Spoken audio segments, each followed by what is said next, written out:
اعوذ باللہ من الشیطان الرجیم بسم اللہ الرحمن الرحیم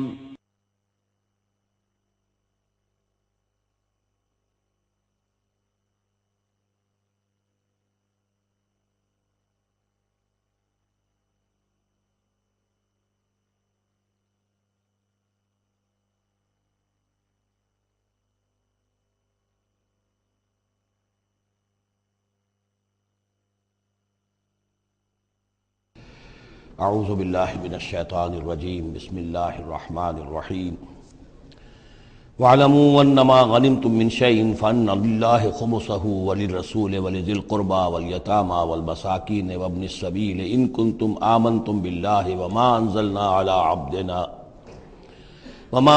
عَلَى عَبْدِنَا يَوْمَ الْفُرْقَانِ يَوْمَ الْتَقَى الْجَمْعَانِ وَاللَّهُ عَلَى كُلِّ شَيْءٍ قَدِيرٌ صدق اللہ العظیم۔ اب یہاں وہ مال غنیمت کا حکم بیان ہو رہا ہے۔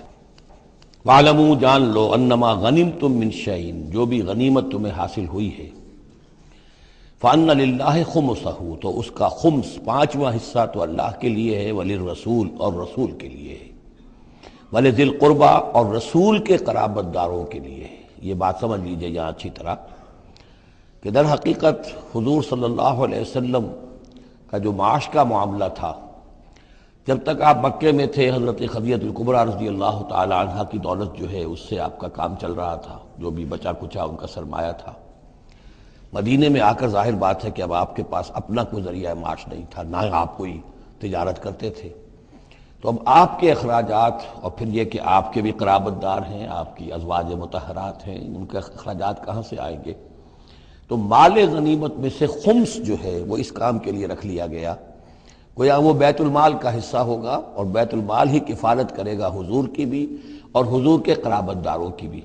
اس کے علاوہ اس بیت المال میں یتامى والمساکین وابن السبیل، اس میں حصہ ہوگا یتیموں کے لیے بھی اور مساکین اور محتاجوں کے لیے بھی اور مسافروں کے لیے بھی۔ یہ گویا کہ پانچواں حصہ مال غنیمت کا تو ہو گیا، سرکار سمجھ لیجیے سرکاری ہو گیا، لیکن اس سرکار میں سب سے بڑا خرچ جو ہے وہ در حقیقت محمد رسول اللہ صلی اللہ علیہ وسلم کے ذاتی، آپ کے اخراجات، آپ کے ازواج مطہرات کا نان نفقہ، آپ کے قرابت داروں کا ذوی القربیٰ، جس میں آپ کو بھی تو ظاہر بات ہے کہ کچھ نہ کچھ صلہ رحمی آپ فرماتے تھے، تو اس کے لیے، اور یہ کہ یتیموں اور مساکین کے لیے وابن السبیل۔ ان کنتم آمنتم باللہ اگر تم ایمان رکھتے ہو اللہ پر، وما انزلنا علی عبدنا اس شے پر جو ہم نے نازل کی اپنے بندے پر، یوم الفرقان فیصلے کے دن، یعنی جو شے نازل کی وہ ہے غیبی امداد، نصرت غیبی، جو فرشتے آئے۔ ظاہر بات ہے کہ وہ ایک انسین جو ہے غیب کا معاملہ ہے، فرشتوں کو دیکھا تو کسی نے نہیں، تو جیسے وحی آتی تھی حضرت جبرائیل لے کر آتے تھے تو اس پر ایمان رکھتے ہو کہ یہ قرآن جو ہے اللہ کی طرف سے ہے، ایسے ہی تمہیں یقین ہونا چاہیے کہ اللہ تعالیٰ نے اپنا وہ وعدہ پورا فرمایا اور اللہ تعالیٰ نے فرشتے بھیجے۔ تو اگر تمہیں وہ یقین ہے تو پھر تم اس حکم کو پورے طور پر یوں سمجھیے کہ دلی طور پر اس کو قبول کرو، خوش دلی کے ساتھ پوری طریقے سے، کہ خمس جو ہے وہ تو اللہ اور اس کے رسول کا، بیت المال کا۔ بقیہ کے بارے میں حضور نے فرما دیا کہ 4/5 جو ہے یہ اب تقسیم ہو جائے گا مجاہدین کے درمیان۔ اس میں اس سے کوئی بحث نہیں ہے کہ کس نے کتنا جمع کیا، سارا مال ایک جگہ جمع ہوگا اور پھر اس کے حصے لگیں گے، چاہے کوئی پہرے پر تھا، جنگ کی نوبت ہی نہیں آئی، چاہے یہ کہ کوئی باقاعدہ جنگ میں کسی نے حصہ لیا، چاہے کسی نے مال غنیمت جمع کیا چاہے نہیں کیا، جو بھی جنگ میں ہے ان کو برابر کا حصہ ملے گا۔ اس میں یہ ہے کہ جو سواریوں والے تھے انہیں دوہرا، اور جو پیدل تھے انہیں اکیرا، اس لیے کہ سواریاں اگر کسی کا اونٹ ہے کسی کا گھوڑا ہے، 2 گھوڑے بھی تھے، تو ظاہر بات ہے کہ اس کے چارے وغیرہ کا بندوبست وہ خود اپنے پاس سے کرتا تھا، کوئی سپلائی لائنز تو آج کل کی جس طرح فوجوں کی ہوتی ہیں وہاں موجود نہیں تھی، لہذا جو مجاہد تھا کہ جو سوار تھا گھوڑے پر یا اونٹ پر، جس کا اپنا گھوڑا تھا اپنا اونٹ تھا، اس کو دوہرا حصہ، اور جو عام پیادہ جو مجاہد تھا اس کو اکیلا۔ وَاعْلَمُوا أَنَّمَا غَنِمْتُم مِّن شَيْءٍ فَأَنَّ لِلَّهِ خُمُسَهُ وَلِلرَّسُولِ وَلِذِي الْقُرْبَى وَالْيَتَامَى والمساکین وابن السبیل ان کنتم آمنتم باللہ وما انزلنا علی عبدنا یوم الفرقان یوم التقى الجمعان، اس فرقان والے دن، فیصلے کے دن، جس دن کی 2 فوجیں بھڑ گئی تھیں۔ واللہ علی کل شیء قدیر، اور اللہ تعالیٰ ہر چیز پر قادر ہے۔ اذ انتم بالعدوۃ الدنیا وہم بالعدوۃ القصویٰ، اصل میں یہ جو وادی ہے جس میں بدر واقع ہوا ہے، یہ ایک گھاٹی سی ہے جو دونوں کناروں کے اوپر تو بہت تنگ ہے لیکن درمیان میں بہت کھل کر میدان بن جاتا ہے۔ اس کا ایک سرا جو ہے وہ شمال کی طرف نکل جاتا ہے اور وہ جا رہا ہے شام کی طرف، ایک سرا جنوب کی طرف ہے اور وہ جاتا ہے مکے کی طرف، ایک مشرق کی طرف آتا ہے کہ جو مدینے کی طرف آ رہا ہے، اور اکثر و بیشتر جو پہلے حاجی جاتے تھے وہ اسی راستے پر تھے، یہی راستہ تھا۔ اب تو جو نیا طریق الہجرہ بڑی اعلیٰ سڑک بن گئی ہے تو لوگوں کو ان مقامات سے گزرنے کا موقع نہیں ملتا، ورنہ بدر سے ہو کر ہی راستہ گزرتا تھا۔ تو ایسا ہوا ہے کہ اللہ تعالیٰ کی طرف سے ایسی اسکیم بن گئی، تدبیر ایسی ہو گئی کہ عین بر وقت پہنچے، وہ جو مدینے والا سرا تھا جو قریب تھا مدینے کے اس وادی کا، اس پر حضور پہنچے، اور عین اسی وقت جو دور والا سرا تھا، گھاٹی جہاں پہ ختم ہو رہی تھی جنوب کی طرف، وہاں وہ قریش بھی پہنچ گئے بر وقت۔ جب تم تھے ورلے کنارے پر اور وہ تھے پرلے کنارے پر، اذ انتم بالعدوۃ الدنیا، دنیا ادنا کا مؤنث ہے قریب تر، وہم بالعدوۃ القصویٰ، اور وہ تھے پرلے کنارے پر، والرکب اسفل منکم، اور وہ جو قافلہ تھا وہ تم سے نیچے تھا، نیچے ہو کر گزر گیا تھا، یعنی اس کے بعد پہاڑوں کی ایک رینج تھی اور اس کے بعد پھر تہامہ کا میدان تھا۔ تو ابو سفیان نے یہ کیا تھا کہ قافلے کو لے کر اس بدر کی گھاٹی میں داخل ہی نہیں ہوئے، ادھر سے تو وہ پیغام بھی بھیج دیا تاکہ فوج ادھر سے آئے، تاکہ مسلمانوں کی توجہ بھی ہو تو فوج کی طرف ہو جائے، اور اسی میں وہ داؤ لگا کر اپنے قافلے کو بچا کر نکال کر لے جائیں، اور وہ تہامہ میں ساحل کے ساتھ ساتھ ہو کر نکل بھی گئے۔ وَلَوْ تَوَاعَدتُّمْ لَاخْتَلَفْتُمْ فِي الْمِيعَادِ، اور اگر تم لوگوں نے آپس میں معاہدہ کیا ہوتا کہ فلاں وقت پر ہمیں پہنچنا ہے، ہو سکتا ہے کہ تم ایک ساتھ نہ پہنچ سکتے، اختلاف ہو جاتا، جیسے اپوائنٹمنٹ ہوتی ہے فلاں وقت پہ میں بھی پہنچوں گا آپ بھی پہنچ جائے تو کچھ نہ کچھ آگے پیچھے ہو جاتا ہے، تو اگر تم طے کر کے بھی آتے تو اتنا نہ ہوتا جتنا کہ ہم نے اپنی مشیت اپنی تدبیر سے کر دیا کہ عین وقت پر تمہیں وہاں پہنچا دیا۔ اس کی وجہ کیا تھی؟ ہم چاہتے تھے کہ یہ ٹکراؤ ہو جائے اور یہ بات واضح ہو جائے کہ جان لیں اہل مکہ کہ اللہ تعالیٰ کی نصرت کس کے ساتھ ہے، اس کے عوام بھی سمجھ لیں۔ وَلَٰكِن لِيَقْضِيَ اللَّهُ أَمْرًا كَانَ مَفْعُولًا، لیکن یہ سب کچھ لیے ہوا تاکہ اللہ تعالیٰ طے کر دے وہ شے، فیصلہ کر دے کہ جو ہو کر رہنی ہے، كَانَ مَفْعُولًا لِيَهْلِكَ مَنْ هَلَكَ عَنْ بَيِّنَةٍ، تاکہ اب جسے ہلاک ہونا ہے وہ ہلاک ہو بات کے واضح ہو جانے کے بعد۔ اب بھی عوام کی اگر آنکھیں نہیں کھلتی تو پھر گویا کہ وہ پھر مورد الزام خود ہے، اب ان کے سرداروں نے جو کچھ ان کی مت ماری تھی، اب آ کر اس موقع کے بعد ان کی آنکھیں کھل جانی چاہیے۔ اب بھی اگر کوئی ہلاک ہوتا ہے تو بات کے واضح ہونے کے بعد ہلاک ہو، لِيَهْلِكَ مَنْ هَلَكَ عَنْ بَيِّنَةٍ وَيَحْيَىٰ مَنْ حَيَّ عَنْ بَيِّنَةٍ، اور جسے جینا ہے، جس کی زندگی ہے روحانی زندگی، اور جو سیدھے راستے پر آنا چاہتا ہے وہ بھی اس بینہ کی بنا پر وہ سیدھے راستے پر آ جائے اور حیات معنوی حاصل کر لے۔ وَإِنَّ اللَّهَ سَمِيعٌ عَلِيمٌ، اور یقیناً اللہ سب کچھ سننے والا اور جاننے والا ہے۔ اِذْ يُرِيكَهُمُ اللَّهُ فِي مَنَامِكَ قَلِيلًا، جبکہ اللہ تعالیٰ آپ کو دکھا رہا تھا اے نبی ان کو آپ کی نیند میں کم، حضور نے خواب میں دیکھا کہ کوئی بڑی طاقت نہیں ہے، بڑی تھوڑی سی جمعیت ہے قریش کی جو آئی ہے، حالانکہ 1000 کا لشکر تھا۔ وَلَوْ أَرَاكَهُمْ كَثِيرًا، اور اگر آپ کو دکھایا ہوتا کہ وہ بڑی بڑی تعداد میں آ رہے ہیں، لَفَشِلْتُمْ، اور آپ نے وہ بات بتائی ہوتی صحابہ کرام کو اپنے ساتھیوں کو، تو اے مسلمانوں پھر تم کمزوری دکھاتے، تمہیں ڈھیلے پڑ جاتے۔ وَلَا تَنَازَعْتُمْ فِي الْأَمْرِ، اور معاملے کے اندر پھر کوئی ایک اور تنازع کھڑا ہو جاتا کہ ہمیں یہاں جنگ کرنی بھی چاہیے کہ نہیں۔ وَلَٰكِنَّ اللَّهَ سَلَّمَ، لیکن اللہ تعالیٰ نے سلامتی پیدا فرما دی۔ إِنَّهُ عَلِيمٌ بِذَاتِ الصُّدُورِ، یقیناً وہ جو کچھ سینوں کے اندر ہے اس سے واقف ہے۔ اس کی توجیہ یہ کی ہے مفسرین نے کہ اگرچہ نبی کا خواب جھوٹا نہیں ہو سکتا، یہ نہیں تھا کہ حضور کو جو خواب دکھایا گیا وہ غلط تھا، اصل میں ان کی جو معنوی حقیقت تھی وہ دکھا دی گئی۔ ایک ہے کسی شے کے اندر جو کمیت ہے، کوانٹیٹیو ایلیمنٹ ہے اس کا، ایک ہے جو اس کی کیفیت ہے، جو اس کے اندر اصل حقیقت ہے۔ تو یہ بات جو ہے اچھی طرح سمجھ لینے کی ہے کہ مکے سے جو اصل نفری آئی تھی وہ تو ان عوام الناس کی تھی کہ جن کو بارے میں جن کو معلوم تھا کہ محمد ہمارے بہترین آدمی ہے صلی اللہ علیہ وسلم، اور جو ان کے ساتھی ہیں وہ ہمارے گلے سرسبد ہیں، ہمارے خاندان کے قریش کے بہترین لوگ ہیں، اور پھر یہ کہ انہوں نے کوئی جرم نہیں کیا ہے، کوئی ظلم نہیں کیا ہے، وہ صرف ایک خدا واحد کا کے ماننے والے اور جو ہے وہ نیکیوں کا حکم دینے والے ہیں۔ تو جو ان کے ہاں جو بھی جس کو ہم کہتے ہیں سائلنٹ میجورٹی، عوام الناس، ان کے دل اپنے لیڈروں کے ساتھ نہیں تھے۔ آ تو گئے تھے، وہ ظاہر ان کا جبر تھا، ان کا فیصلہ تھا، لیڈروں کا حکم تھا، آ گئے تھے، لیکن مارے باندھے کو آئے ہوئے تھے۔ ان کے دلوں کے اندر وہ بات نہیں تھی کہ جو کسی ایسے لشکر میں ہوتی ہے کہ جو سمجھتا ہے اپنے آپ کو برحق، ہم حق کے لیے لڑ رہے ہیں، تو اس کے اندر جو طاقت ہوتی ہے اس لڑنے والے کے اندر، وہ اس شخص میں نہیں ہوتی کہ جو مارے باندھے کو لے آیا گیا ہو اور خود اسے اپنے دل میں یہ یقین نہ ہو کہ میں حق کے لیے لڑ رہا ہوں۔ اس اعتبار سے معنوی طور پر جو ان کی کیفیت تھی اس کے اعتبار سے وہ واقعتاً کم تھے، تو حضور کو خواب میں اللہ تعالیٰ نے ان کی اصل حقیقت دکھائی۔ وَإِذْ يُرِيكُمُوهُمْ إِذْ الْتَقَيْتُمْ فِي أَعْيُنِكُمْ قَلِيلًا وَيُقَلِّلُكُمْ فِي أَعْيُنِهِمْ۔ مزید برآں اللہ نے یہ کیا کہ جب دونوں لشکر ٹکرائے ہیں تو ایسی کیفیت پیدا کر دی کہ مسلمانوں کو بھی وہ تھوڑے لگ رہے تھے کہ کوئی زیادہ لوگ نہیں ہیں، اور انہیں بھی مسلمان تھوڑے نظر آ رہے تھے۔ یعنی یہ کہ ہر صورت اللہ نے ایسی بنا دی تھی کہ جنگ ہو اور ڈٹ کر ہو، تاکہ یہ صورتحال جو ہے یوم الفرقان ہونا اس کا بالکل واضح ہو جائے۔ اگر کسی وجہ سے وہ کرنی کترا جاتا معاملہ اور جنگ نہ ہوتی، مقابلہ نہ ہوتا، تو جس طریقے سے کہ اللہ اس کو فیصلہ کن دن بنا دینا چاہتا تھا، یوم الفرقان فیصلے کا دن، وہ صورتحال پیدا نہ ہوتی۔ لِيَقْضِيَ اللَّهُ أَمْرًا كَانَ مَفْعُولًا، تاکہ اللہ پورا کر دے اس معاملے کو کہ جو ہونے والا ہی تھا۔ وَإِلَى اللَّهِ تُرْجَعُ الْأُمُورُ، اور تمام معاملات بالآخر تو اللہ ہی کی طرف لوٹا دیے جائیں گے۔ یا ایھا الذین آمنوا اذا لقیتم فئۃ فاثبتوا، اے اہل ایمان جب بھی اب تمہارا، اب چونکہ دور شروع ہو گیا ہے، اب تمہاری جد و جہد جو ہے وہ آخری مرحلے میں داخل ہو چکی ہے، مسلح تصادم کا آغاز ہو چکا ہے، اور یہ تو ابھی پہلی جنگ ہے، ابھی جنگیں اور آنی ہیں، اگلے ہی سال غزوہ احد ہو گیا۔ جب بھی تمہارا مقابلہ ہو کسی فوج سے فاثبتوا، پہلا حکم تو یہ ہے کہ پھر ثابت قدم رہو، قدم جمائے رکھو۔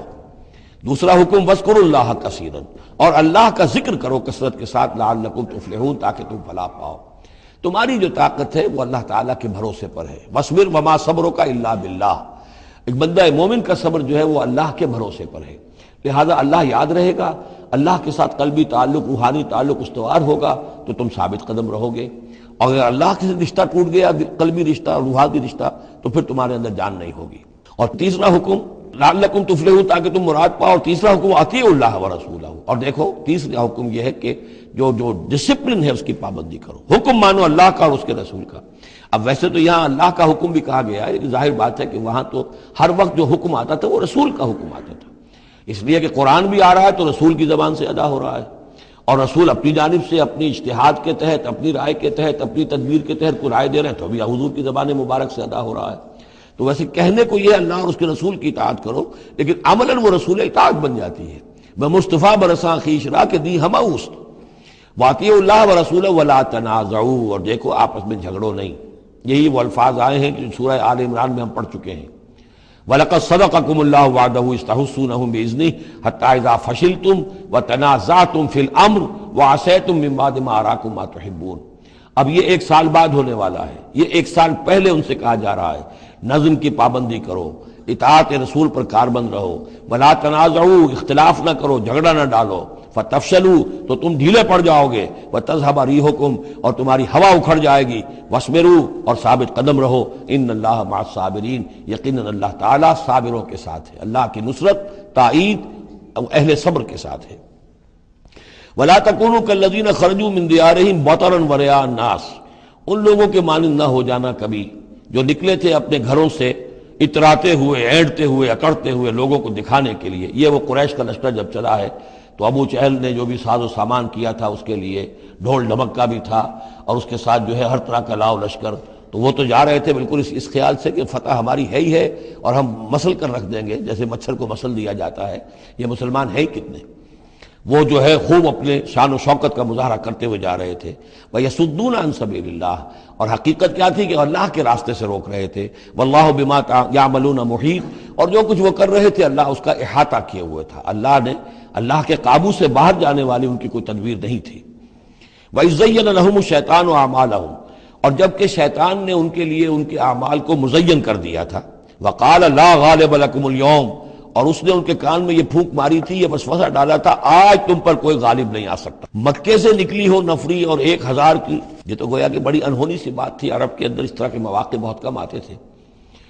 لا غالب لکم اليوم من الناس، کوئی انسانوں میں سے تم پر غالب نہیں آ سکتا۔ وإنی جار لکم، اور میں بھی تمہارے ساتھ ہی ہوں۔ فلما تراءت الفئتان، اور جب دونوں لشکروں نے ایک دوسرے کو دیکھا، آمنے سامنے ہوئی، نکص علی عقبیہ، تو وہ شیطان اپنی ایڑیوں کے بل پیچھے مڑ گیا، بھاگا، وقال، اور اس نے کہا انی بریء منکم، میں تم سے لا تعلق ہوں، میرا تم سے کوئی تعلق نہیں، انی ارا ما لا ترون، میں وہ کچھ دیکھ رہا ہوں جو تم نہیں دیکھ رہے۔ فرشتوں کو دیکھنا جو ہے، چونکہ یہ بھی ناری مخلوق ہے، نور اور نار میں بڑا قرب ہے، نوری مخلوق ہے ملائکہ اور ناری مخلوق ہے جن، اور یہ جن ہے عزازیل ابلیس، تو اس کو نظر آ گیا فرشتے آ رہے ہیں۔ انی ارا ما لا ترون، میں وہ کچھ دیکھ رہا ہوں جو تم نہیں دیکھ سکتے، انی اخاف اللہ، مجھے اللہ کا خوف ہے، واللہ شدید العقاب، اور اللہ سزا دینے میں بہت سخت ہے۔ اذ یقول المنافقون والذین فی قلوبہم مرض، اب یہ ایک نقشہ تو یہ تھا کہ جب چلے آ رہے تھے قریش کا لشکر لے کر ابو جہل اور اس کے ساتھی سردار، اور ادھر شیطان بھی ان کو پہلے تو پیٹ ٹھوکتا ہوا آ رہا ہے، اور عین وقت پر جو ہے وہ ان کو ساتھ چھوڑ کر بھاگا ہے۔ ادھر جب مدینے کے اندر اب جہاں وہاں سے مسلمان چلے تھے، حضور چلے تھے، تو جو کوئی منافق پیچھے رہ گئے تھے وہ اب باتیں کر رہے تھے۔ اذ یقول المنافقون والذین فی قلوبہم مرض، جبکہ کہہ رہے تھے وہ منافق لوگ اور وہ لوگ کہ جن کے دلوں میں روگ تھا، غر ہؤلاء دینہم، ان مسلمانوں کو تو ان کے دین نے بالکل دھوکے میں ڈال دیا ہے، مت ماری گئی ہے، دماغ خراب ہو گیا ہے، قریش سے ٹکرانے چلے ہیں، ان کی عقل جواب دے گئی ہے۔ ہم تو پہلے بھی سمجھتے تھے کہ یہ سفہاء ہیں، بے وقوف ہیں، احمق ہیں، لیکن اب تو معلوم ہوتا ہے کہ سرے سے مت ماری گئی۔ غر ہؤلاء دینہم، ان کے دین نے ان کی مت مار دی۔ ومن یتوکل علی اللہ فإن اللہ عزیز حکیم، انہیں کیا پتا کہ جو کوئی توکل کرے اللہ پر تو اللہ تعالیٰ زبردست ہے، حکمت والا۔ وَلَوْ تَرَىٰ يَتَوَفَّى الَّذِينَ كَفَرُوا الْمَلَائِكَةُ، اور کاش تم دیکھ سکتے جب کہ قبض کرتے ہیں فرشتے ان کافروں کو، ان کی جانوں کو، یضربون وجوہہم، ان کے چہروں پر ضرب لگاتے ہوئے، وادبارہم، اور ان کی پیٹھوں پر، وذوقوا عذاب الحریق، اور کہتے اب چکھو جلنے کا عذاب، ذالک بما قدمت ایدیکم، اور یہ وہ کچھ ہے جو تمہارے اپنے ہاتھوں نے آگے بھیجا ہے، وان اللہ لیس بظلام للعبید، اور یہ کہ اللہ تو ہرگز اپنے بندوں کے حق میں ظالم نہیں ہے، ظلم کرنے والا نہیں ہے۔ کداب آل فرعون والذین من قبلہم، جیسے کہ معاملہ ہوا آل فرعون کا اور ان کا جو ان سے پہلے تھے۔ آل فرعون سے پہلے قوم شعیب سے پہلے صدوم اور عمورہ کی بستیاں، ان سے پہلے قوم سمود، ان سے پہلے قوم عاد، ان سے پہلے قوم نوح، یہ ہم سورہ اعراف کے اندر یہ ساری چیزیں پڑھ کر آئے۔ کذاب آل فرعون والذین من قبلہم کفروا بآیات اللہ، انہوں نے بھی اللہ کی آیات کا کفر کیا، فاخذہم اللہ بذنوبہم، تو اللہ نے پکڑ لیا انہیں ان کے گناہوں کی پاداش میں۔ ان اللہ قوی شدید العقاب، یقیناً اللہ تعالیٰ قوی ہے، قوت والا ہے، زور آور ہے، اور سزا دینے میں سخت ہے۔ ذالک بان اللہ لم یکن مغیرا نعمۃ انعمها علی قوم حتی یغیروا ما بانفسہم، یہ اس لیے ہے کہ اللہ تعالیٰ کا یہ طریقہ نہیں ہے کہ کوئی نعمت جو اس نے کسی قوم کو دی ہو اس میں تغیر کر دے جب تک کہ وہ قوم اپنے اندر کی کیفیت کو متغیر نہ کر دے۔ یعنی یہ ہر قوم جو اٹھی تھی اسی شکل میں اٹھی تھی کہ اللہ تعالیٰ نے ایک نبی بھیجا، جیسے کہ قوم ہود ختم ہوئی تو حضرت ہود اور ان کے ساتھیوں کے ذریعے سے ایک نئی قوم وجود میں آئی جو آگے چل کر سمود کہلائی۔ تو یہ لوگ کون تھے؟ یہی لوگ تھے جن کو اللہ نے نعمت دی تھی، انعام دیا تھا، احسان کیا تھا، ایمان انہیں ملا تھا، لیکن جب انہوں نے اپنی اس نعمتوں کو بدل دیا، کفر کی روش پر آ گئے، توحید کی پگڈنڈی چھوڑ کر، توحید کی شاہراہ کو چھوڑ کر شرک کی پگڈنڈیوں پہ مڑ گئے، تو پھر اللہ تعالیٰ کی نعمت بھی تبدیل ہو جاتی ہے، اللہ تعالیٰ نعمت سلب کر لیتا ہے، انعام کی جگہ پر اللہ کا عذاب آ جاتا ہے۔ ذالک بان اللہ لم یکن مغیرا نعمۃ انعمها علی قوم حتی یغیروا ما بانفسہم، یہی ہے جو مضمون آگے بھی آئے گا سورہ رعد میں بھی، اور اس کو پھر یہ کہ اردو میں بھی ایک شعر میں لوگوں نے پیش کیا ہے کہ خدا نے آج تک اس قوم کی حالت نہیں بدلی، نہ ہو جس کو خیال آپ اپنی حالت کے بدلنے کا۔ قوموں کے اپنے اندر کے حالات بدلتے ہیں تو پھر تقدیر بدلتی ہے، صرف خواہش سے، وشفل تھنکنگ سے، امانی سے کوئی بات نہیں ہوا کرتی۔ اور قوم ظاہر بات ہے کہ افراد پر مشتمل ہوتی ہے، پہلے کچھ افراد بدلیں گے، ان کے اندر قلب ماہیت ہوگی، ان کا باطن بدلے گا، ان کی سوچ، ان کے نظریات، ان کے خیالات، ان کے مقاصد، ان کی دلچسپیاں، ان کی امنگیں تبدیل ہو جائیں گی۔ یہ اندر کے بدلے ہوئے لوگ جو ہیں جب کثیر تعداد میں ہوں گے تو پھر یہ مل جل کر زور لگائیں گے، طاقت لگائیں گے، معاشرے کو بدل دیں گے، اور پھر یہ اس طریقے سے کہ انقلاب آئے گا۔ کیوں بجاں در رفت جہاں دیگر شود، جہاں چو دیگر شد جہاں دیگر شود، جب یہ قرآن کسی کے اندر اتر جاتا ہے اس کے اندر ایک تبدیلی آ جاتی ہے، بالکل بدل جاتا ہے انسان اندرونی طور پر، اور یہ اندرونی تبدیلی ہے جو عالمی انقلاب تک ممتد ہو سکتی ہے۔ وَأَنَّ اللَّهَ سَمِيعٌ عَلِيمٌ، اللہ سب کچھ سننے والا جاننے والا ہے۔ کذاب آل فرعون، جیسے کہ دستور تھا یا ہوا معاملہ آل فرعون کا، والذین من قبلہم، اور جو ان سے پہلے تھے، کذبوا بآیات ربہم، انہوں نے اپنے رب کی آیات کو جھٹلایا، فأہلکناہم بذنوبہم، تو ہم نے ان کو ہلاک کر دیا ان کے گناہوں کی پاداش میں، وأغرقنا آل فرعون، اور آل فرعون کو ہم نے غرق کر دیا، وکل کانوا ظالمین، اور یہ سب کے سب ظالم تھے۔ ان شر الدواب عند اللہ الذین کفروا فہم لا یؤمنون، بدترین چوپائے اللہ کے نزدیک یہی لوگ ہیں، اللہ کے نزدیک جو کفر کرتے ہیں اور وہ ایمان نہیں لاتے۔ یعنی وہی جو آیت ہم پڑھ چکے ہیں سورہ اعراف میں کہ یہ لوگ انسان نظر آتے ہیں، حقیقت میں انسان نہیں ہیں۔ لہم قلوب لا یفقہون بہا ولہم اعین لا یبصرون بہا ولہم آذان لا یسمعون بہا اولئک کالانعام بل ہم اضل، وہ چوپایوں کے مانند ہیں بلکہ ان سے بھی گئے گزرے۔ اس لیے شر الدواب کہا گیا، تمام جانداروں میں اور جمان چوپایوں میں، جانوروں میں سب سے برے لوگ جو ہیں وہ یہ انسان نما حیوان ہیں کہ جن کے اندر عقل نہیں، جن کے اندر شعور نہیں، جو ایمان سے خالی ہیں اور کفر پر اور صرف دنیا کی لذتوں پر ریجھ گئے۔ الذین عاہدت منہم ثم ینقضون عہدہم فی کل مرۃ وہم لا یتقون، وہ لوگ کہ جن سے آپ نے اے نبی معاہدہ کیا تھا پھر وہ ہر مرتبہ اپنا عہد توڑتے ہیں اور اس کا کوئی ڈر نہیں رکھتے۔ اب یہ اشارہ ہو رہا ہے یہود کی طرف، کیونکہ حضور جب مدینے میں تشریف لائے تو میں نے آپ کو شروع میں بتا دیا تھا کہ آپ نے بہت بڑا یہ سمجھیے کہ اس کو Montgomery what, professor Montgomery what نے جس قدر تعریف کی ہے اس کی، اور سارے جتنے بھی الفاظ ہو سکتے تھے انگریزی زبان میں، اسٹیٹس مین شپ کہ حضور کا معاملہ، فہمی کا معاملہ، تدبر کا معاملہ، سیاست کو سمجھنے کا معاملہ، اس کی بہت بڑی بات یہ ہے کہ آپ نے یہودی قبائل جو تھے تینوں ان کو معاہدوں میں جکڑ لیا۔ تو یہ ایک بہت بڑا آپ کا کارنامہ تھا، لیکن اب ظاہر بات ہے جکڑے تو وہ گئے، اندر سے وہ دشمنی کرتے تھے، ساز باز کرتے تھے۔ اوپر معاہدہ ہے، اندر سے ساز باز چل رہی ہے، پیغامات بھیجے جا رہے ہیں قریش کو کہ کیا کر رہے ہیں آپ لوگ، کیوں دیر کر رہے ہیں، کیوں نہیں حملہ کرتے، ہم اندر سے آپ کی مدد کریں گے۔ تو یہ خدمت ابھی چل رہی تھی۔ تو فرمایا الذین عاہدت منہم ثم ینقضون عہدہم، وہ لوگ کہ جن سے نبی آپ نے عہد کیا، معاہدے کیے، اور وہ یہ کہ اپنے معاہدے توڑ رہے ہیں، فی کل مرۃ، ہر بار، وہم لا یتقون، اور وہ ڈرتے نہیں ہیں۔ فإما تثقفنہم فی الحرب، تو اگر آپ پا جائیں انہیں جنگ میں، فشرد بہم من خلفہم، تو ان کو ایسی سزا دیجئے کہ جو پیچھے ہیں ان کے ہوش ٹھکانے آ جائیں، لعلہم یذکرون، تاکہ انہیں عبرت حاصل ہو جائے۔ یعنی یہ کہ اب ایک تو یہ ہے کہ وہ کوئی صرف ان کی جو ہے وہ وہاں سے خطوط جا آ رہے ہیں، پیغام رسانی ہو رہی ہے، لیکن کہیں اگر ان میں اس کا کوئی شخص جنگ میں بھی پکڑا جائے، واقعتاً وہ جنگ میں شریک ہو جائے قریش کی طرف سے، آ جائے اور پکڑا جائے، تو پھر اس کو وہ سزا دیجئے کہ جو ایک کی سزا جو ہے وہ سینکڑوں کے ہوش ٹھکانے کر دے۔ یہ ہے مطلب۔ وَإِمَّا تَثْقَفَنَّهُمْ فِي الْحَرْبِ فَشَرِّدْ بِهِمْ، ایسی سزا ان کو دیجئے من خلفہم کے جو ان سے پیچھے ہیں ان کے بھی ہوش ٹھکانے ہو جائیں، لعلہم یذکرون، شاید کہ پھر وہ نصیحت پکڑ لیں۔ وَإِمَّا تَخَافَنَّ مِن قَوْمٍ خِيَانَةً،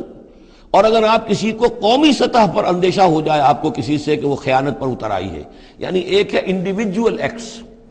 بنو قریظہ کا کوئی شخص ہے جو کام کر رہا ہے، بنو قریظہ کا سردار کہے گا صاحب مجھے کیا معلوم، یہ ایک شخص کا انڈیویجول معاملہ ہے، اس نے کوئی خط لکھ دیا ہوگا قریش کو یا کوئی سلسلہ جرمانی کیا ہوگا، لیکن یہ ہمارا اجتماعی معاملہ نہیں ہے، ہم معاہدے کے پابند ہیں۔ بنو قینقاع کا کوئی شخص اس نے کر دیا، تو اس کے لیے تو پہلا حکم آ گیا، وہ کہیں اگر مل جائے، جنگ میں مل جائے، کیونکہ ویسے تو اسے ہاتھ نہیں لگا سکتے، معاہدہ ہے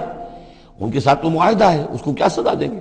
لیکن یہ کہ جنگ میں کہیں آ جائے، اتنی جرأت کر جائے، تو پھر اس کو وہ سخت سزا دیجیے گا کہ جو پیچھے بیٹھے ہوئے ہیں، جو ڈورے ہلا رہے ہیں، تارے ہلا رہے ہیں، ان کو بھی ہوش ٹھکانے آ جائے۔ لیکن یہ کہ اگر آپ کو اندیشہ ہو جائے کہ کوئی قبیلہ جو ہے وہ خلاف ورزی کرنے پر اتر آیا ہے، خیانت کرنے پر اتر آیا ہے، وَإِمَّا تَخَافَنَّ مِن قَوْمٍ خِيَانَةً، کسی کی طرف سے خیانت کا آپ کو اندیشہ ہی ہو جائے، فَانبِذْ إِلَيْهِمْ عَلَىٰ سَوَاءٍ، تو پھر پھینک دیجئے ان کی طرف کھلم کھلا، یعنی پھر معاہدے کو ایبروگیٹ کیجئے، کہہ دیجئے کہ آج سے ہمارا کوئی معاہدہ نہیں۔ یہ نہیں ہے کہ معاہدہ بھی قائم رہے اور آپ ان کے خلاف اقدام بھی کر دیں، یہ صحیح نہیں ہے،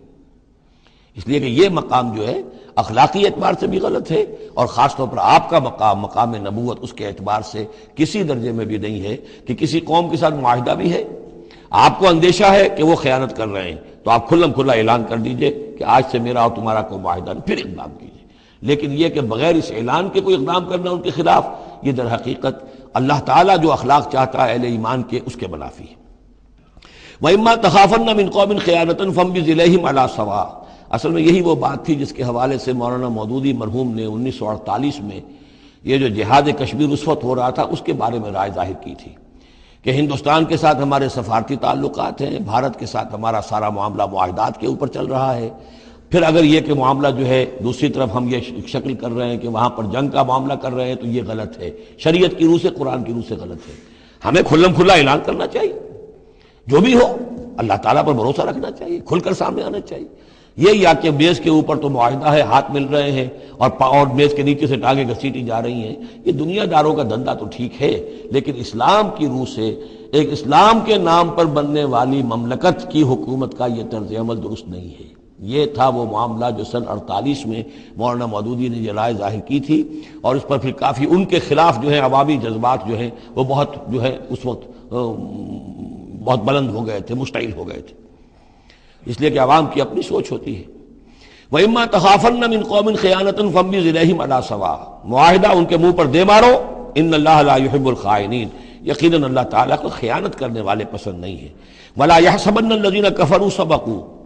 اور نہ سمجھے وہ لوگ جنہوں نے کفر کیا ہے کہ وہ بچ نکلے ہیں، یعنی یہ کہ اب اگر کچھ لوگ بچ کے بھی تو چلے گئے نا، آخر 1000 کی نفری آئی تھی، انہم لا یعجزون، یہ جو بچ کر چلے گئے وہ یہ نہ سمجھے کہ وہ اللہ کو عاجز کر دیں گے، وہ عاجز نہیں کر سکیں گے۔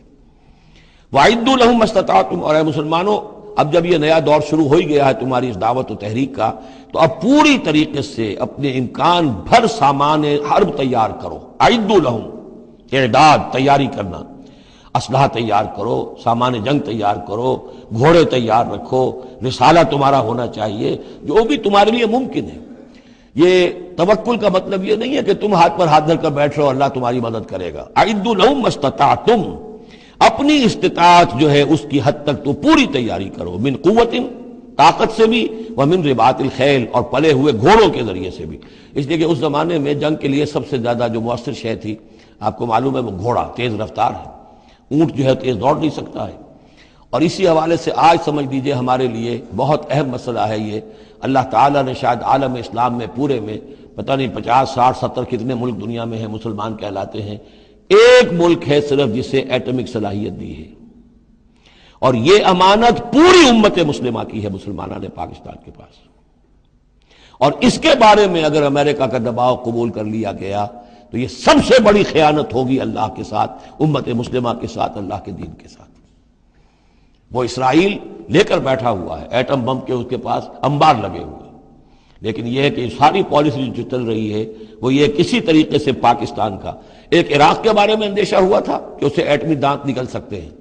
اس ایک مرتبہ اس کا وہ ایٹمک پلانٹ جو ہے اس کا بھرکس نکال دیا تھا، دوسری مرتبہ یہ کہ اس کا پورا بھرکس ہی نکل گیا، اگلا پچھلا کھایا پیا سب اگلوا دیا۔ اب پاکستان پر سارا دباؤ، ساری ڈپلومیسی جو بھی چل رہی ہے اس وقت، کان کھولنے کی اور آنکھیں کھول کر دن گزارنے کی ضرورت ہے۔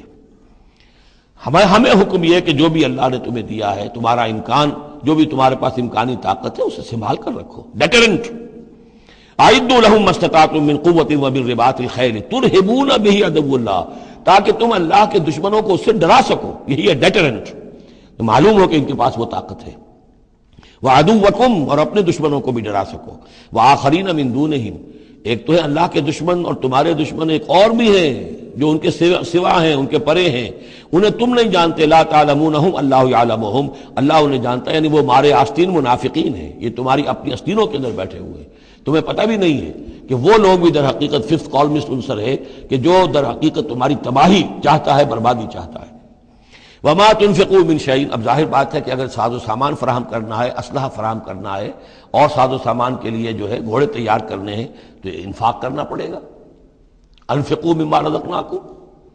وما تنفقوا من شیء فی سبیل اللہ یوفی الیکم، اور دیکھو جو کچھ بھی تم خرچ کرو گے اللہ کی راہ میں وہ پورا پورا تمہیں مل جائے گا، پورا پورا دیا جائے گا۔ وانتم لا تظلمون، اور تم پر کوئی زیادتی نہیں ہوگی، تمہاری کوئی حق تلفی نہیں ہوگی۔ تم دو تو صحیح،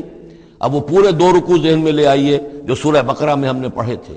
کہ اگر کوئی شخص اللہ کی راہ میں مال خرچ کرتا ہے، فی سبیل اللہ خرچ کرتا ہے، جیسے ایک دانہ جو ہے وہ زمین کے اندر ڈال دیتے ہو، اس سے جو ایک پودا نکلتا ہے اس میں سٹے ہوتے ہیں، 7 سٹے ہیں، اور ہر سٹے کے اندر 100 دانے ہیں، تو وہ ایک دانہ 700 دانے پیدا کر رہا ہے، اور اللہ تعالیٰ جس کو چاہے گا 700 گنا سے بھی زیادہ اجر و ثواب دے گا۔ کہاں صحت کا رکھ رہے ہو اپنے پیسے، خرچ کر دو اسے، اس لیے کہ اب اس دعوت کا اور اس تحریک کا اور محمد رسول اللہ کی جو جد و جہد ہے اس کا وہ مرحلہ آ گیا ہے کہ اب ساز و سامان اور کیل کانٹے سے لیس ہونا ضروری ہے۔ وَإِن جَنَحُوا لِلسَّلْمِ فَانْجَحْ لَهَا، اور اے نبی اگر وہ اپنے بازو اپنے کندھے نیچے گرا دے امن کے لیے، صلح کے لیے، اگر قریش آمادہ ہو جاتے ہیں تو آپ بھی جھک جائیے، کوئی بات نہیں، صلح کر لیجیے۔ وَتَوَكَّلْ عَلَى اللَّهِ، اللہ پر توکل کیجیے،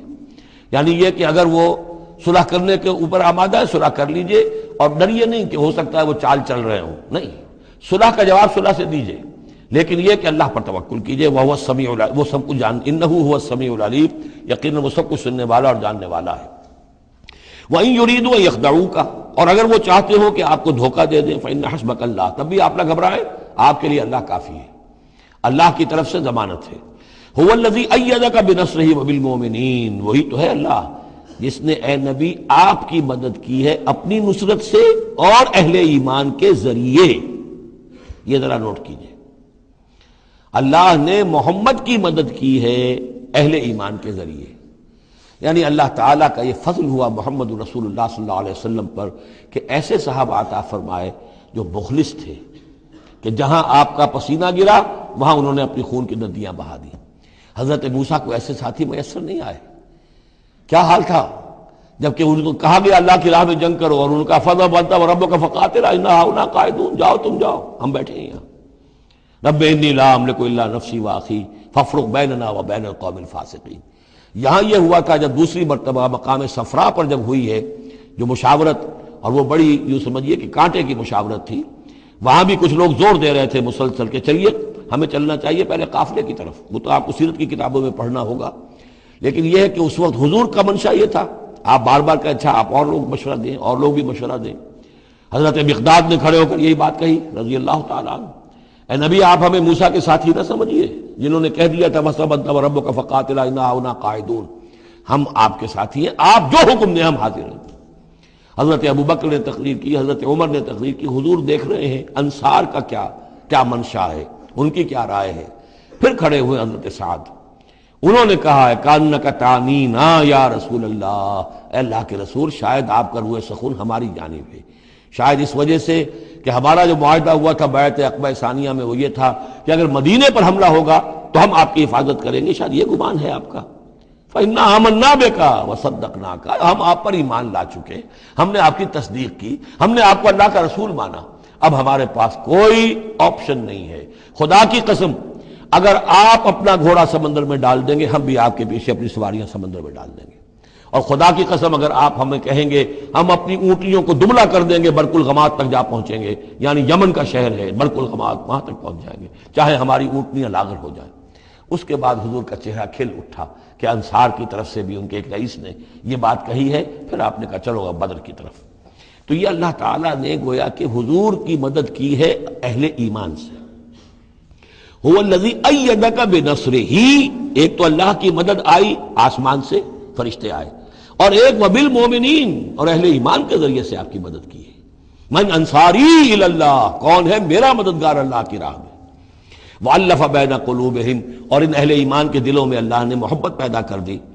لَوْ أَنفَقْتَ مَا فِي الْأَرْضِ جَمِيعًا مَا أَلَّفْتَ بَيْنَ قُلُوبِهِمْ، ارے نبی اگر آپ دولت کے ذریعے سے محبت پیدا کرتے کہ لوگوں کو زیادہ زیادہ ان کے دل کی نرمی کے لیے، تالیف قلب کے لیے جو ہے پیسے دیے جائیں، اگر زمین کی ساری دولت بھی آپ خرچ کر دیتے تو ان میں یہ تالیف، یہ الفت پیدا نہیں ہو سکتی تھی۔ وَلَكِنَّ اللَّهَ أَلَّفَ بَيْنَهُمْ، یہ تو اللہ تعالیٰ ہی نے ان کے مابین یہ الفت پیدا کر دی ہے۔ یہ ہم سورہ آل عمران میں بھی پڑھ چکے ہیں کہ تمہارا معاملہ جو ہے اِذْ كُنْتُمْ أَعْدَاءً فَأَلَّفَ بَيْنَ قُلُوبِكُمْ فَأَصْبَحْتُمْ بِنِعْمَتِهِ إِخْوَانًا، آیت نمبر 103 ہے سورہ آل عمران کی۔ وَكُنْتُمْ عَلَى شَفَا حُفْرَةٍ مِّنَ النَّارِ فَأَنقَذَكُم مِّنْهَا كَذَلِكَ يُبَيِّنُ اللَّهُ لَكُمْ آيَاتِهِ لَعَلَّكُمْ تَهْتَدُونَ، تم تو تباہی کے آگ کے گڑھے کے کنارے تک پہنچ چکے تھے۔ وَلَكِنَّ اللَّهَ أَلَّفَ بَيْنَهُمْ إِنَّهُ عَزِيزٌ حَكِيمٌ، یقیناً وہ زبردست ہے، حکمت والا۔ یا ایھا النبی حسبک اللہ ومن اتبعک من المؤمنین، اے نبی آپ کے لیے اللہ کافی ہے اور وہ کہ جو پیروی کر رہے ہیں آپ کی اہل ایمان میں سے۔ ایک ترجمہ تو اس کا یہ ہوگا، یعنی جو اگر اوپر والی آیت کے ساتھ اس کو جوڑے، ایک یہ بھی ہو سکتا ہے اے نبی اللہ کافی ہے آپ کے لیے بھی اور جو آپ کی پیروی کرنے والے ہیں مسلمان ان کے لیے بھی، ان کے لیے بھی اللہ کفایت کرتا ہے، ان کی مدد کے لیے، ان کو سہارا دینے کے لیے۔ تو یہ ایسی کنسٹرکشن ہے جملے کی کہ دونوں معنی لیے جا سکتے ہیں۔ یا ایھا النبی حرض المؤمنین علی القتال، اب یہ تحریض کا لفظ پھر آ گیا جو سورہ نساء میں ہم پڑھ چکے ہیں، وحرض المؤمنین علی القتال، اے نبی شوق دلائیے، ترغیب دلائیے، ابھاریے، ایمان کے جذبات کو ذرا اپیل کیجئے اہل ایمان کے کہ وہ قتال پر آمادہ ہوں۔ یہ میں آپ کو بتا چکا ہوں کہ اعلان عام اس طریقے کا کہ فرض ہے جنگ میں نکلنا ہر مسلمان کے لیے، یہ صرف تبوک میں ہوا سن 9 میں جا کر۔ پورے 9 برس تک قتال فی سبیل اللہ کے لیے تحریض تھی، ترغیب تھی، اور یہ تحریض گاڑی ہو کر تحریض بن گئی، بس لازم نہیں تھا۔ اسی لیے ہم سورہ نساء میں پڑھ چکے ہیں کہ اس کے باوجود جو اس ترغیب کی وجہ سے آگے بڑھے قتال کے لیے نکلے ان کے اونچے درجات ہیں، لیکن یہ کہ جن لوگوں کو چونکہ فرض عین نہیں کیا گیا تھا لہذا اگر کوئی نہیں نکلے تو ان کے اوپر کوئی مواخذہ نہیں۔ لیکن یہ کہ غزوہ تبوک میں نفیر عام تھی کہ ہر صاحب ایمان کا نکلنا ضروری ہے۔ حرض المؤمنین علی القتال ان یکن منکم 20 صابرون، اگر تم میں سے 20 ہوں گے صبر کرنے والے، یغلبوا 200 تو وہ 200 پر غالب آ جائیں گے۔ وَإِن یکن منکم 100، اور اگر ہوں گے تم میں سے 100، یغلبوا 1000، وہ غالب آ جائیں گے 1000 پر، من الذین کفروا، کافروں میں سے، بأنہم قوم لا یفقہون، اس لیے کہ وہ سمجھ نہیں رکھتے۔ سمجھ سے مراد کیا ہے؟ انہیں اپنے موقف کی حقانیت کا یقین نہیں ہے۔ ایک شخص ہے جو جانتا ہے میں حق پر ہوں، میں حق کے لیے لڑ رہا ہوں، ایک شخص ہے ڈل مل ہے، ایسے ہی لڑ رہا ہے، مارے باندھے کو لڑ رہا ہے، کسی کے کہے سے آ گیا، مرسینری ہے، تنخواہ یافتہ ہے اس لیے آ گیا۔ اب اس میں زمین و آسمان کا فرق ہوگا۔ تو ان لوگوں کو چونکہ وہ شے حاصل نہیں ہے لہذا ان کی حالت کیا ہے کہ اگر آپ 10 ہوں گے 100 پر غالب آ جائیں گے۔ لیکن اس کے بعد جو اگلی آیت آ رہی ہے وہ گویا کہ اس کی کچھ عرصے کے بعد یقیناً نازل ہوگی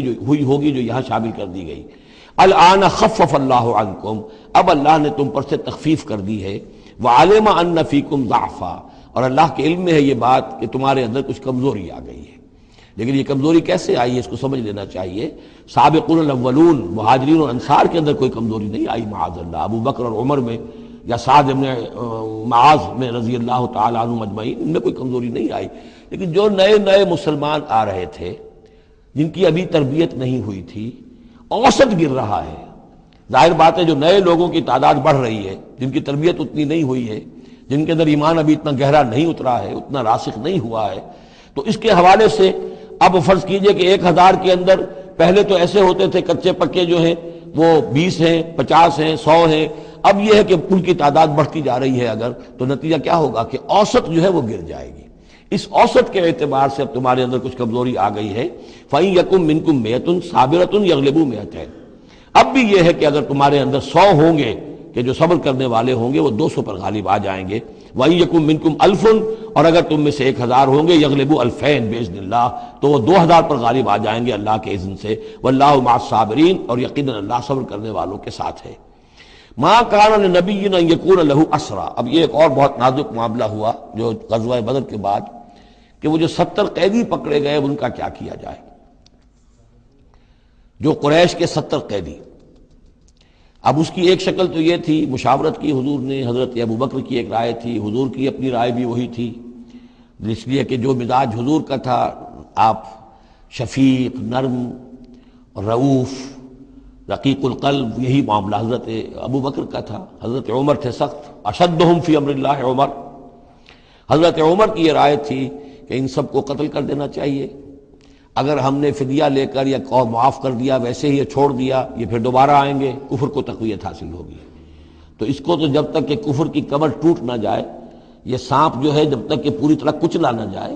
اس وقت تک جو ہے ہمیں کوئی نرمی نہیں کرنی چاہیے، بلکہ وہ اس حد تک تھے کہ ہم میں سے یہ جو قیدی آئے ہیں جو ان کے قریب ترین عزیز ہوں، بس مہاجرین کے اندر وہ لوگ موجود تھے، قریش کے جو لوگ پکڑے گئے ہیں تو مہاجر جو تھے یہاں صحابہ کرام وہ بھی تو قرشی تھے، تو اپنے قریب ترین عزیزوں کو اپنے ہاتھ سے قتل کریں، یہ حضرت عمر کی رائے تھی۔ حضور صلی اللہ علیہ وسلم کی رائے اور حضرت ابو بکر کی رائے بھی یہ تھی کہ نہیں، نرمی کی جائے، فدیہ لے کر چھوڑ دیا جائے۔ فیصلہ ہو گیا، اس پر عمل ہو گیا، لیکن پھر جو یہ آیت اتری ہے یہ پھر بہت سخت ہے، اس میں اس فیصلے کو غلط قرار دیا گیا۔ اگرچہ فیصلہ ہو گیا ٹھیک ہے، لیکن یہ کہ اس کے اوپر گرفت ہوئی ہے کہ یہ نہیں ہونا چاہیے تھا۔ یہ مضمون بنیادی طور پر یہ سورہ محمد میں آئے گا صلی اللہ علیہ وسلم، اور وہاں تفصیل کے ساتھ اس کی پوری بات آ چکی ہے۔ اور چونکہ سورہ محمد سورہ بقرہ سے بھی پہلے نازل ہو چکی تھی، سورۃ القتال، اس حوالے سے یہ بات جو ہے بہت اہم ہے کہ اس میں یہ قاعدہ قانون آ چکا تھا، اس کے باوجود اس بات کا ہو جانا یہ گویا کہ ایک طرح سے ایک کوتاہی ہوئی ہے، وقتی طور پر نظر انداز ہو گیا اللہ تعالیٰ کا مستقل حکم۔ ما کان لنبی ان یکون لہ اسریٰ، کسی نبی کے لیے یہ جائز نہیں ہے کہ اس کے پاس قیدی ہوں، حتی یسخن فی الارض، جب تک کہ زمین کے اندر خوب خونریزی نہ ہو لے، یعنی باطل کی کمر نہ توڑی جا چکی ہو، اس وقت تک قیدی رکھنا۔ قیدی رکھنے کا مطلب تو ہے کہ وہ زندہ رہیں گے، آج نہیں تو کل انہیں چھوڑنا پڑے گا، آپ چھوڑیں گے ان کو، وہ پھر کفر کی تقویت کا باعث بنیں گے۔ تريدون عرض الدنیا، تم دنیا کا ساز و سامان چاہتے ہو، یعنی فدیہ ملے گا، مال ملے گا۔ اب یہ ظاہر بات ہے کہ نہ حضور کی یہ نیت ہو سکتی تھی معاذ اللہ، اور نہ حضرت ابو بکر کی، لیکن اللہ تعالیٰ کا معاملہ ہے، جب وہ اپنے نبیوں کے اوپر بھی کبھی گرفت کرتا ہے تو بظاہر الفاظ بڑے سخت ہوتے ہیں، بظاہر بڑے سخت ہوتے ہیں، تو اس کے اندر وہ سختی موجود ہے۔ ظاہر بات ہے کہ یہ بات نہ حضور کے لیے نہ حضرت ابو بکر کے لیے۔ تريدون عرض الدنیا، تم دنیا کا سامان چاہتے ہو، واللہ یرید الآخرہ، اللہ کے پیش نظر آخرت ہے۔ سورہ محمد کی آیت نمبر 4 میں یہ پورا قانون آئے گا، ہم وہاں پڑھ لیں گے۔ واللہ عزیز حکیم، اور اللہ تعالی عزیز اور حکیم ہے۔ لولا کتاب من اللہ سبقہ، اگر نہ ہوتی بات اللہ کی طرف سے جو پہلے سے آ چکی تھی، یعنی سورہ محمد کی آیت نمبر 4، اس میں ایک امکان نکلتا تھا اس کی تعبیر کا، اگرچہ تعبیر کے اندر میرے نزدیک غلطی ہوئی ہے، لیکن پھر بھی ایک اس کے اندر امکان موجود تھا جس کو کہ استعمال کیا ہے محمد الرسول اللہ صلی اللہ علیہ وسلم سے۔ لولا کتاب من اللہ سبقہ،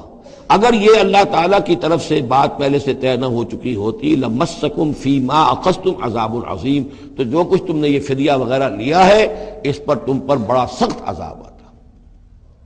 قانون ہم سورہ محمد میں پڑھیں گے کہ وہ کیا تھا، اور اس کی انٹرپریٹیشن کے اندر یہاں حضور نے کس جگہ سے گنجائش نکالی۔ دیکھیے ہوتا یہ ہے کہ آپ کا رجحان نرمی کا ہے تو آپ ایک ہی بات کے اندر سے نرم پہلو نکال لیں گے، جیسے کہ میں نے عرض کیا تھا کہ جو لوگ کے سنتے ہیں الذین یستمعون القول فیتبعون احسن،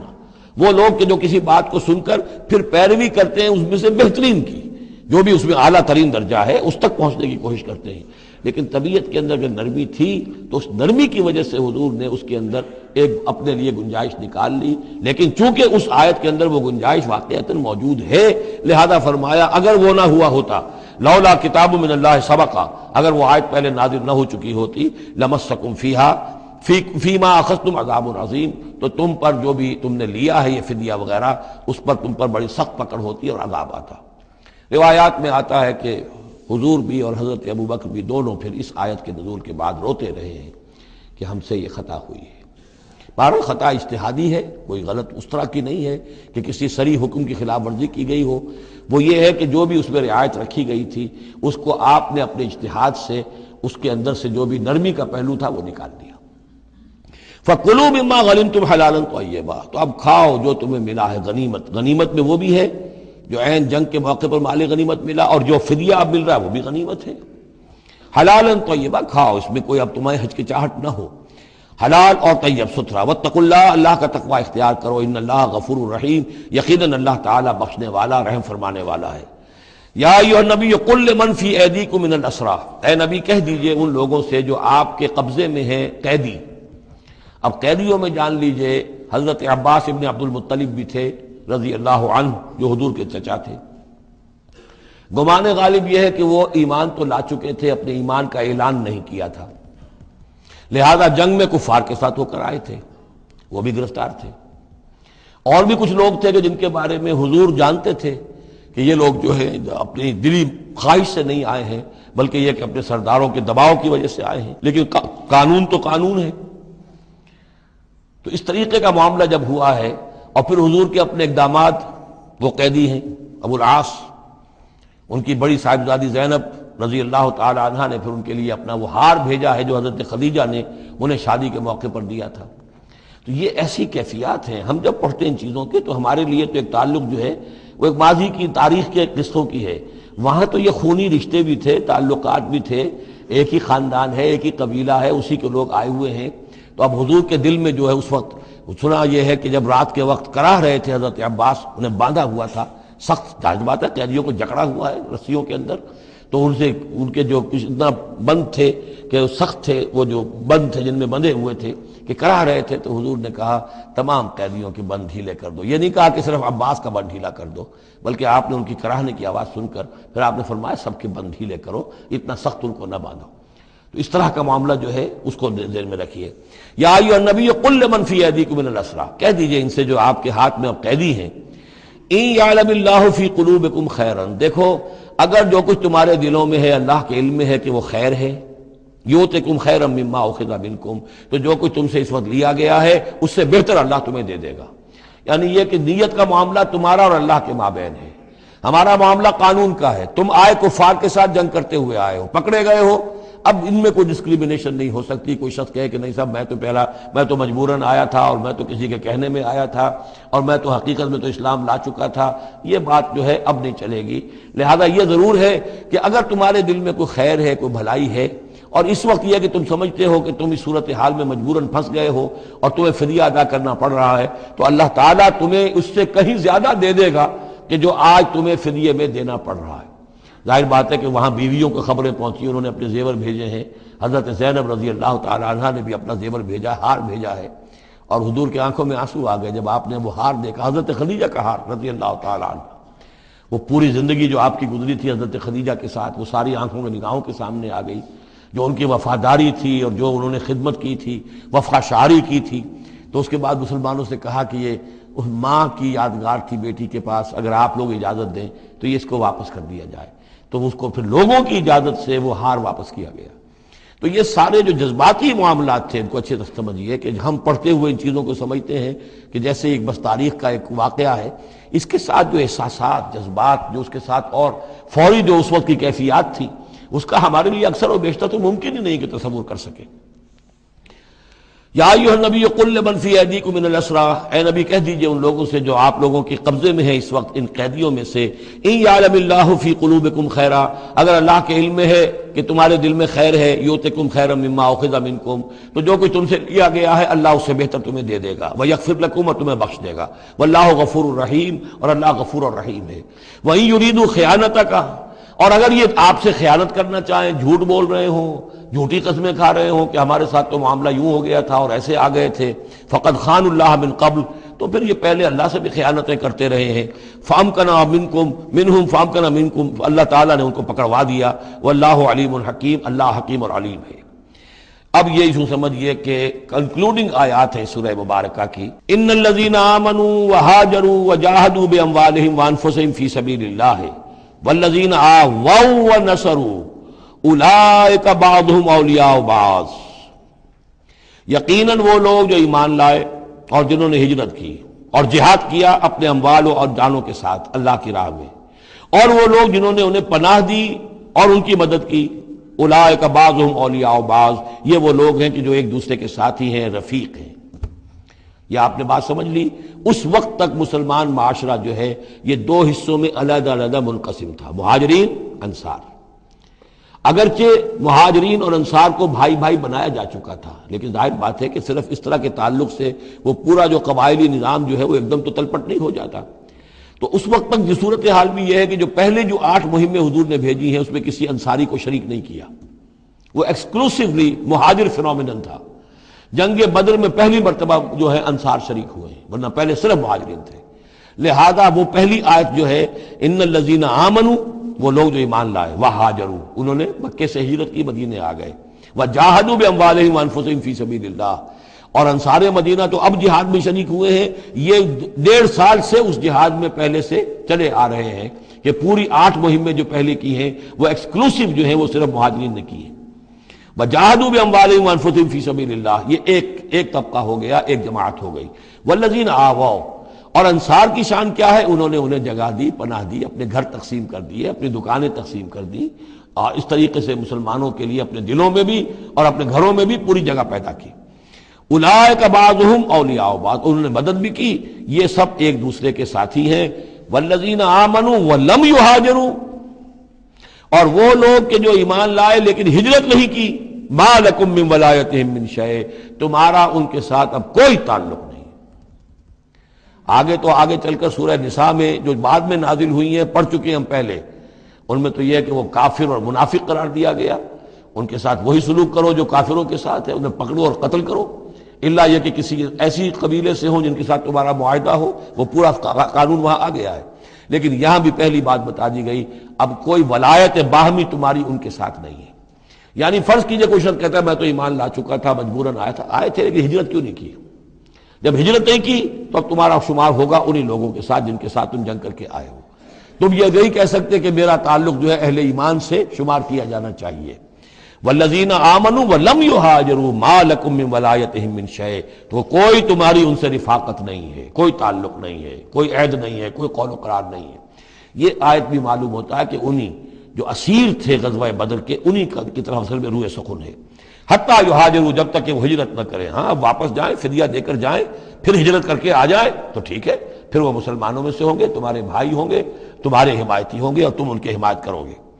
وَإِنِ اسْتَنصَرُوكُمْ فِي الدِّينِ، اور وہ لوگ کہ جو ایمان تو لائے لیکن ہجرت نہیں کی، اپنے اپنے قبیلوں میں رہے یا مکے میں رہے، اگر وہ تم سے مدد مانگے دین میں، فَعَلَيْكُمُ النَّصْرُ، تو اے مسلمانوں تم پر واجب ہے ان کی مدد کرنا۔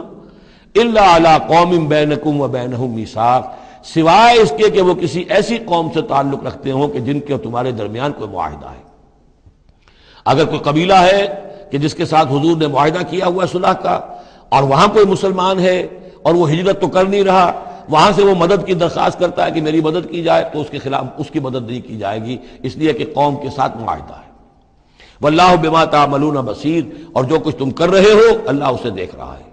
والذین کفروا بعضهم اولیاء بعض، اور وہ لوگ جنہوں نے کفر کیا وہ ایک دوسرے کے ساتھی ہیں، ایک دوسرے کے حمایتی ہیں، ایک دوسرے کے پشت پناہ ہیں۔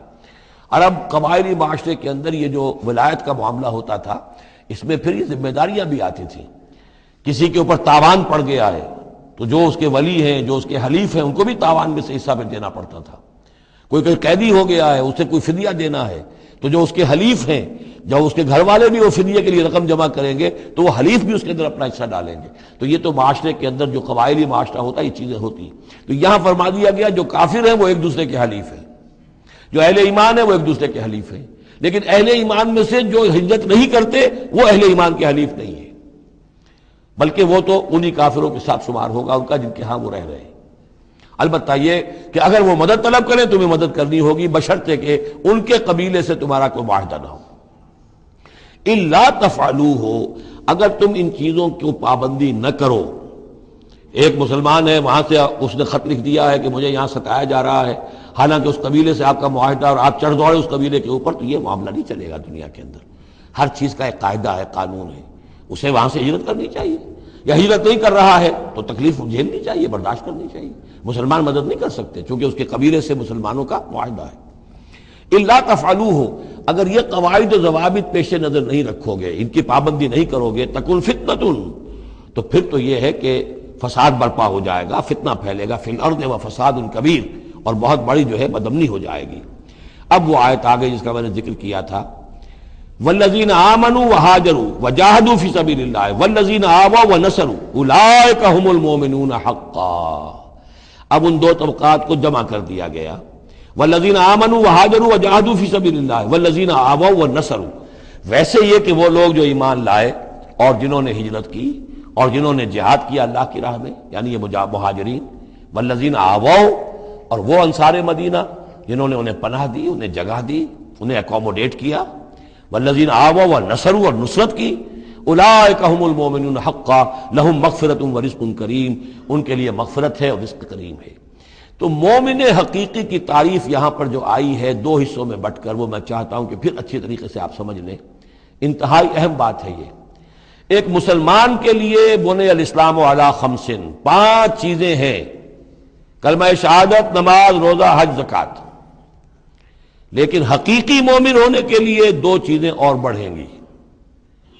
صرف شہادت نہیں، یقین قلبی